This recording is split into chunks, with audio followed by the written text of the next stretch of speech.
Welcome back to another Supercoach video. My name is Jackson and you are joining me for the round 11 review video. But before we get into any review, I'm definitely going to go on a pity party because this has got to be the worst week for the year so far.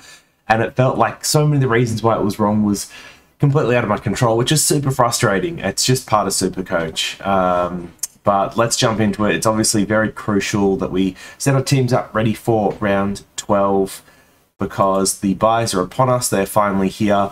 And, you know, to really get this pity party underway, of course, I captained Grundy. Now, for anyone that watched last week's video, you would know that my preferred options this week were Grundy into Steele. But, of course, I didn't have a loophole this week. The one week I didn't have a loophole is the 1 week I needed it because my captain got injured, which is a real shame. And Steele getting a 154 means that I just straight out missed out 78 points right there. When it came to defender rookies and picking which ones, well, I picked Cozzy because Gold Coast Suns, they haven't been particularly good. Cozzy's been in great form. Some goals there, that's probably an easy 50, 60 points.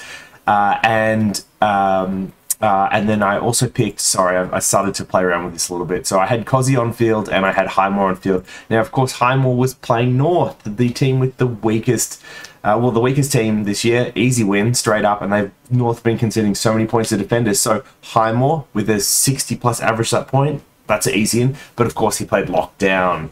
Cozzy took the best defender. Gold Coast Suns has Collins. Highmore played a lockdown role, and Jones finally came back this week with an 80, and Murphy put up a serviceable 48. So I don't know how many points that's 12, and then that's another 51. So that's 63 points on the 78 I had there. So that's 151 points already that I missed out on. And then in the forward line this week, I actually, so how was it set up? I wonder if it's just easy it'll be easy if I just reverse changes. All right.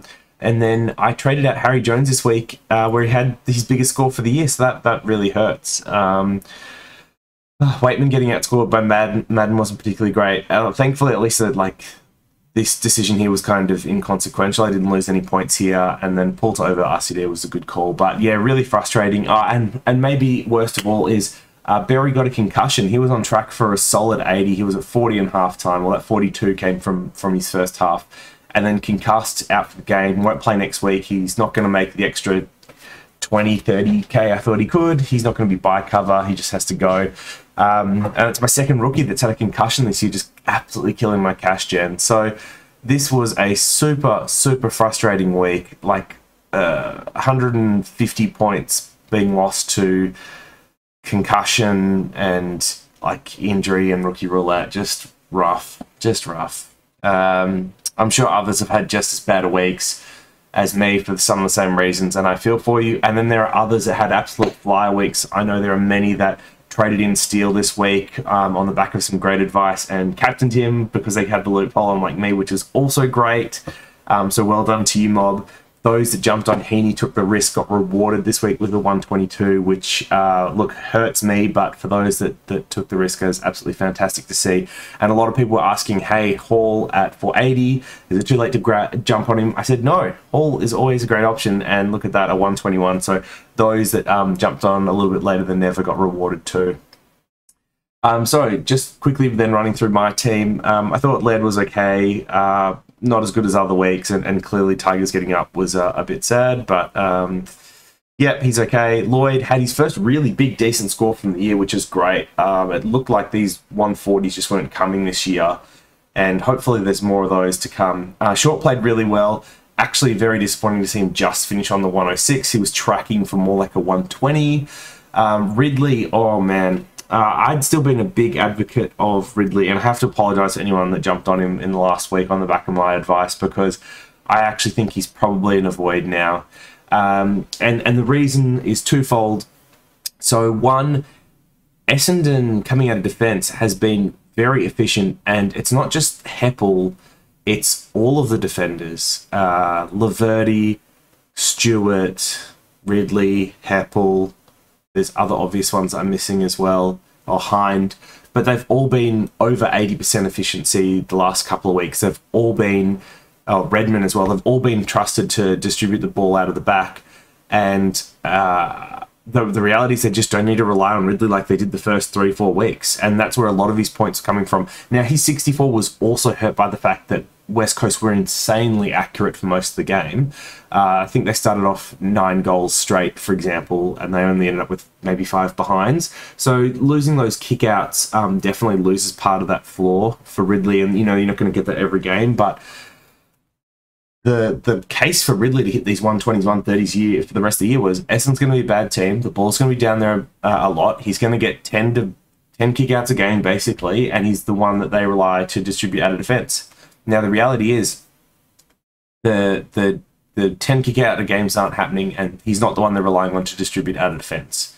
And that really, really kills his overall ceiling, and it's going to kill his average for the rest of the year. If you have Ridley, you hold him. You just hope that he can kind of get that 100 to 105 from here. But yeah, I think he's pretty much an avoid now. If you were thinking about him, wait until after the bye, see if this week's game against Richmond does anything for you. Don't think it will, and we'll go from there. But yeah, that really hurts.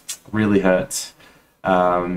And once again, this is another one of those picks that got ruined by concussion, because he was absolutely flying, and then the concussion has absolutely derailed the season. And the thing is, even if this part was going to happen anyway, right, where others were going to take over, he wasn't going to score as well. He would have banked so many points with the extra 2 or 3 rounds, or it would have delayed this eventually happening, because he was just the only one being used. So, oh man, pity party, pity party. But all you can do is move on. Cozzy with the 29 was absolutely woeful, as mentioned, because he's lost, I think, 7k. I was hoping for him to make a little bit of extra money, but not to be the case. Highmore, played lockdown defence, as I mentioned. He's not playing that loose role. I think he was like best on ground for 3 VFL games playing that loose role. And of course, they put him in a lockdown role when he comes into the first. So I don't know what you can do there, but he's going to be lucky to make another 20, 30k at this rate, which is horrendous.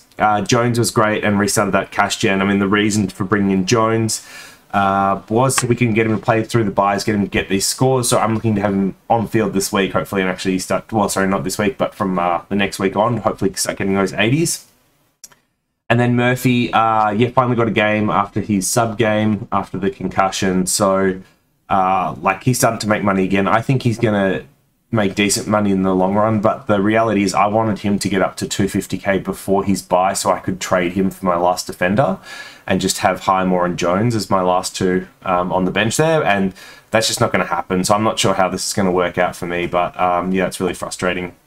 In the midfield was a mixed bag this week. So Oliver, Bont, McRae in that first game on Friday were all amazing, all posted really big scores. Actually, it was probably one of Bont's poorer games of the year and still put up a 125, so take that. Steele on debut was a really good addition with the 154. They've got the Swans this week, which I think will be another good matchup for him, so I'm hoping he can back this up. And then Merritt was really good against West Coast. He just a classic Merritt game where he absolutely blitzed the first quarter, then went missing for patches during the middle, but really came alive and was pivotal in that last quarter for Essendon to get up. Go Bombers. And then Walsh and Brayshaw were the 2 letdowns this week. Both actually started really strong and faded out, which is, I guess those young mids, they're prone to games like this. So Walsh has still got a 114 average, and I think he's been averaging more than that since he's been in my team, so that's fine. You take those. And Brayshaw has definitely been a little bit of a underperformer, even though I picked him up at that 450-ish price range or whatever it is. So hoping he can turn that around, although with the game against the Dogs this week, I would not be expecting anything much more than an 80 from Brayshaw again. I mean, even though it's at home, not particularly great. Poulter was really good again with the 66. I don't know if it's Poulter or Poulter. All I know is that as soon as he puts down the pipe and puts in a preseason, he's going to be absolutely flying for the Pies. Although, to be fair, they may like that in their player. RCD, it was just okay. It was just okay. There are things that he does where when he touches the ball, he's pretty good. But I would have thought, given how many contested touches he had, which was something like 9 or 10, it was, would have been the top 5 for Richmond. And having about 20 touches for the game overall, I would have expected more than 56. I would be expecting those to translate to 70 to 75s. So I really do feel that his touches and the type of touches he has in terms of how that translates into Supercoach points is quite disappointing. Anyone that picked him up at 123k like I did, he's still been okay. you know, he's made 120k so far. He's going to get another 10 to 20k next week. A little bit shy of that 150k mark that we tend to look for a rookie, but you can potentially flip him after this game against Essendon, and it will have been an okay trade overall. For those that picked him after his first price rise, you'll be kicking yourselves because he's only really made 60, 70, 80k and hasn't contributed great scores since then. Berry, as I mentioned, was flying, probably the best half I'd seen of him for the year. He was on track for his best game of the year, got concussed. Won't be playing this week, obviously. Then he could cover you for the round 13 bye if he gets back in, and then he's on by himself. Given that he's only got one game, the 42 probably hurts his cash gen. Even if he comes back and plays okay next week, like, he's not going to make that much extra. So he's someone that you can flip from now. And Macrae, I mean, this is like the Grundy Macrae double, right? So Macrae was my only potential loophole option, and as soon as he was named to sub, like, just killed it. Anyway, yeah, brutal. So he came on for a 6, which actually meant he lost 7k. I still think if he gets games, he's like fine to keep. And really, for a lot of these rookies, it's frustrating. Like, Highmore was frustrating. Macrae was frustrating, but really what we're hoping for is they just get games through the buys, especially for these two. I want them to play next week. That's what we're looking for. As long as they continue to get games during the buys, and maybe 40s and 50s that they get you at best, but those do add up during the buy round. So hopefully they get games. That's all we're really looking for. In the rucks, we'll start with Flynn. He played his worst game of the year. His break-even's now somewhat catching up, and it's a little bit disappointing because I was expecting him to get to 380k. I think his break-even's something like a 70, like mid-70s now. Which I think this is the only score he's had below that for the year, and so he can definitely make more money if you wanted to hold him, but we have a good downgrade target, which I'll talk about in a bit, so we'll be flipping Flynn, and I imagine everyone else will be too. Grundy and Gawn. Gawn was okay. Grundy was like gonna beat the 120 until he got injured, so that's disappointing. Now, just on Grundy, actually, because this is going to be a talking point this week, do you trade, do you hold Grundy?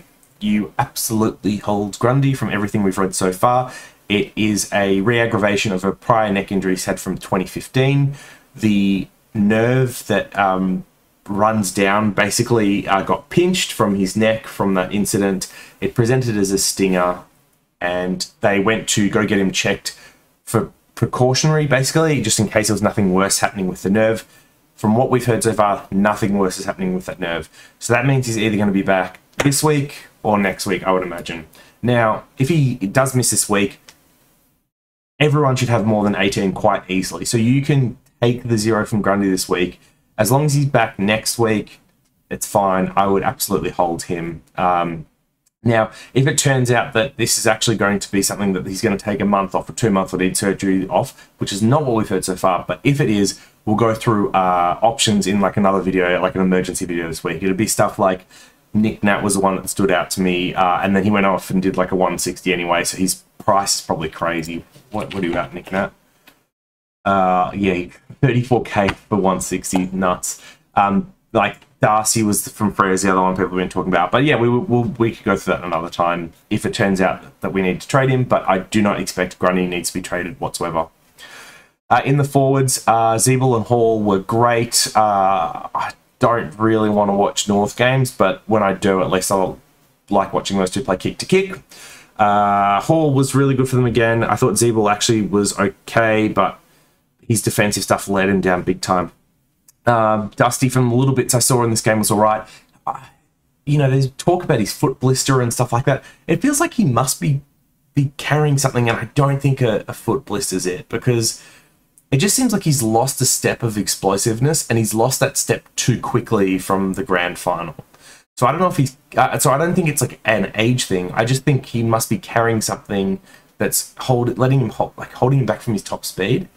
So he comes up against Essendon this week, and he always seems to destroy us. So, you know, especially Dreamtime game. So I would expect a decent score out of Dusty, and then hopefully the bye, once he comes back from the bye, he'll be refreshed and he'll really get on a run on the way home. As we know, Tigers need to start racking up some wins, but the 95 was disappointing given Adelaide as an opponent.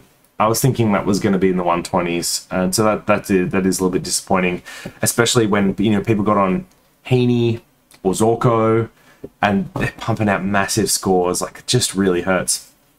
Impey was a dud this week. For those that didn't watch the game, I only watched bits and pieces, but Clarko tried him out in the midfield for a lot of the game.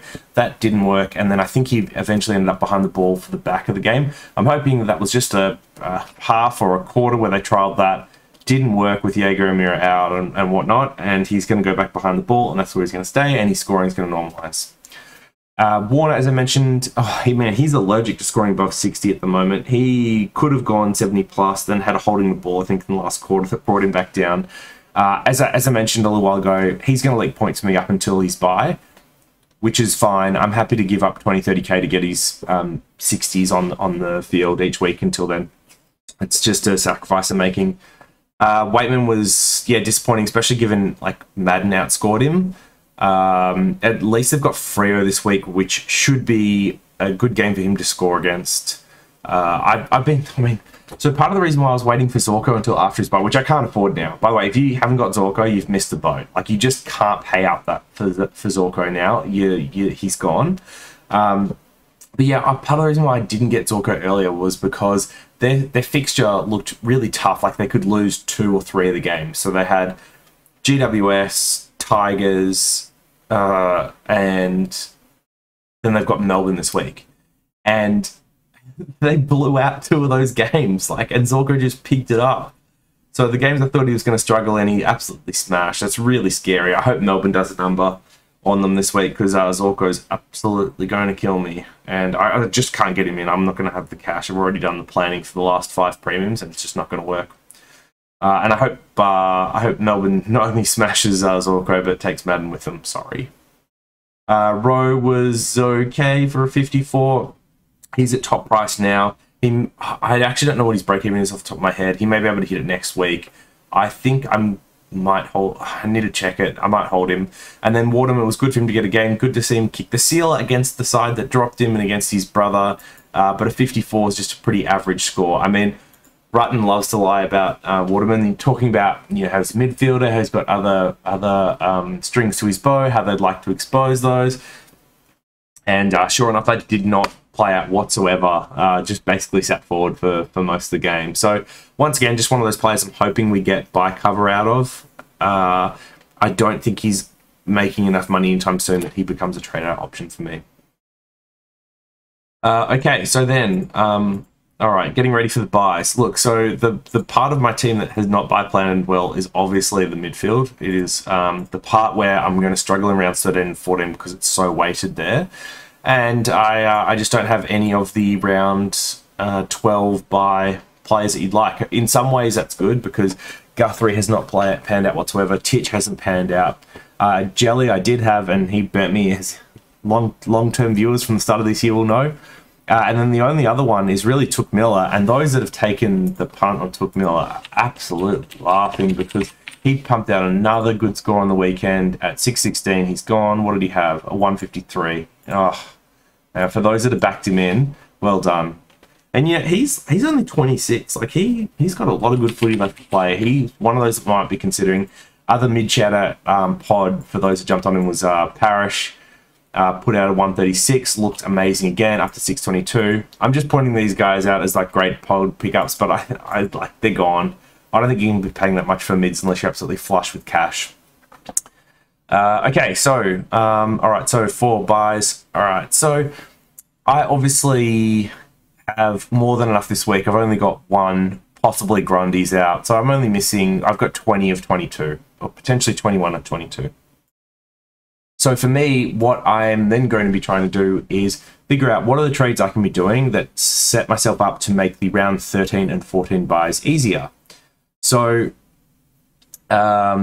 this is a little bit tricky because some of the options aren't great, but assuming Reeves, so for those that didn't watch, actually it's worth talking about rookies just before we go into this. So because this is going to be really tricky for a bunch of people. So there are 3 rookies on the bubble that I know of. So Holmes from the Cats, who scored a 53 and a 60, but he'd been dropped and subbed a bunch of times between his debut game and his 60.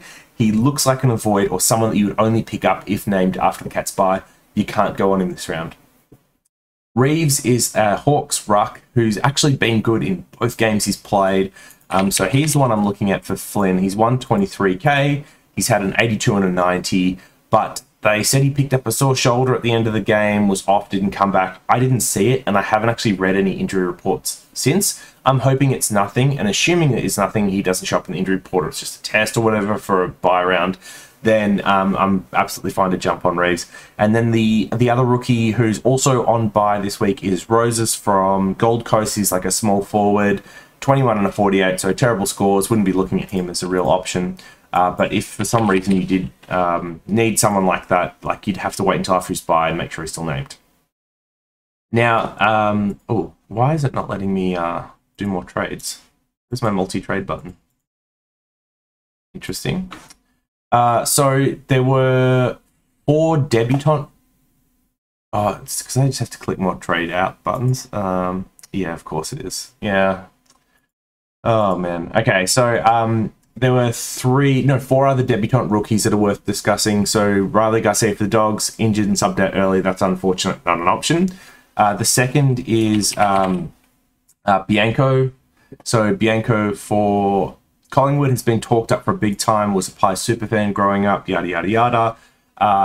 It seems like a player that has like a fair bit of footy skills and IQ, but not necessarily the athleticism, but was able to find the pill at will in a game that Collingwood lost, which is promising. In the first quarter, I think he had a 1-2, but it was like 1, 2, 3, 4, 5. He ended up with like 4 or 5 touches, just like that was his first string of play for the game. It was nuts. So he looks really promising, and given Collingwood seem to be going through this rebuilding phase, backing in those rookies, he looks like someone that might have some pretty good job security. So if you were looking to go early on someone this week, it would be Bianco, or the other option. Then who else played? Claverino for St Kilda did not look particularly good. I think someone that is, along with Highmore, at risk of getting dropped every week. I wouldn't be putting Highmore and Oscar on your bench side by side, so I don't think he's a real option. And then finally, it is Coleman Jones, who is a ruck forward, 161k option for the Tigers, replacing Lynch, I think, along with Chol this week. So Lynch is out for 6 weeks, I want to say, with his injury, which means Jones is going to get a pretty good run at it. This is actually his second game played. His debut game was in 2019, but he's been on, in the reserves, hasn't been able to crack the side since. So 4 goals on debut, and was actually pivotal in keeping them in it and winning the game. Did lots of great things. I think his scoring faded out a little bit towards the end because he was at 102, I want to say, at 3/4 time, and only 10 points for the fourth. But overall, a really solid game. So given that Lynch is out for a little while, he does feel like someone that probably has a little bit better job security. But I think if you're going to go early on rookies, it has to be Bianco and it has to be Reeves. So these are 2 of the trades I'm looking at. Now, Cozzy is obviously on bye. His break-even starting to go down. And I need to actually finally get in a a premium defender. So there was 2 that I had my eye on, Whitfield and Stewart. So let's go Whitfield. And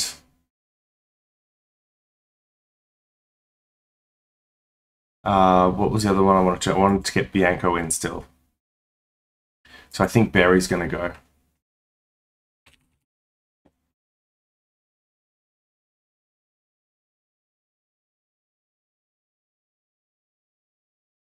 So if I do these trades, obviously still have the 21 available this week, or potentially 20 with Grundy out. But what it then does is start to prepare me for next round when the round 13 ones go on by. So in the defense, I'll have Ridley and Short out, and then I'll have everyone playing. Midfield's going to be tough, so I'm going to have Bont, Oliver. Wait, no, I've got that wrong. It's Bont, McRae, Merritt, and Walsh out. So I've got 4 out, but then I think everyone else in my midfield should be playing. Both the rucks will be playing, or at least all three of them. And the forward line, I'll have Dusty and Waterman out. Dusty, Waterman, and Waitman out, and then I should have 5 playing. So that gives me, what was it, 6, 2, 5, that's 11, 13, and then I think I have 5 or 6. So that'll give me, I think I have 19 next round before trades. But I'll be looking at doing stuff next round, like getting in Stewart as well. And then the tricky part for me now is the last buy is going to be difficult. But I do have, I have some ways I've planned for this, because you can see like all these Collingwood players, all the last buy, Saints, the last buy, Swans, Crows. So Warner and Roy will both be ready to go for me after next week, so I can get rid of both of those. And then Poulter is going to cap out, or at least get close to it before his buy. So I think if I trade out those 3, I'll be good for the last buy. That's kind of how I'm kind of planning to get through it. But yeah, that's my team in a nutshell. It has been an absolutely dreadful week when it comes to Supercoach, and having to field 5 rookies has really killed me. It's one of those things we should be punished for, and I got punished for it this week. So I can complain about luck a little bit, and definitely some things went against me, but team just wasn't in a good enough spot. Got punished for it. But we're finally into the last week where that should be the case, because with best 18 over the next 3 weeks, having the extra rookie or 2 doesn't hurt nearly as much, because everyone else is kind of in the same boat. And then coming out of the other side of buys, I should really only be down to maybe 1 or 2 upgrades left. So yeah, if you were wondering, so Whitfield, obviously Stewart next week, and that'll be my defense complete. In the midfield, I've got 1 spot, and I think that's going to be Neil on his return. You can see I'm floating a lot of bank. That should be enough to get me for Neil and Stewart. And then I'll have 2 spots left in my forward line still, and I wish I had Heaney now, because I think I'm going to have to cheap out, and Dangerfield's going to be the other spot there. So yeah, Danger and then a mystery F6 is kind of how the team will land. But that is me for this week. Let me know what trades you're weighing up. Celebrate some wins in below. Cheer me up with some awesome stuff you guys have done, because I know there's some people that are absolutely flying, and I'll help the best way I can, and see you in the next one. Peace.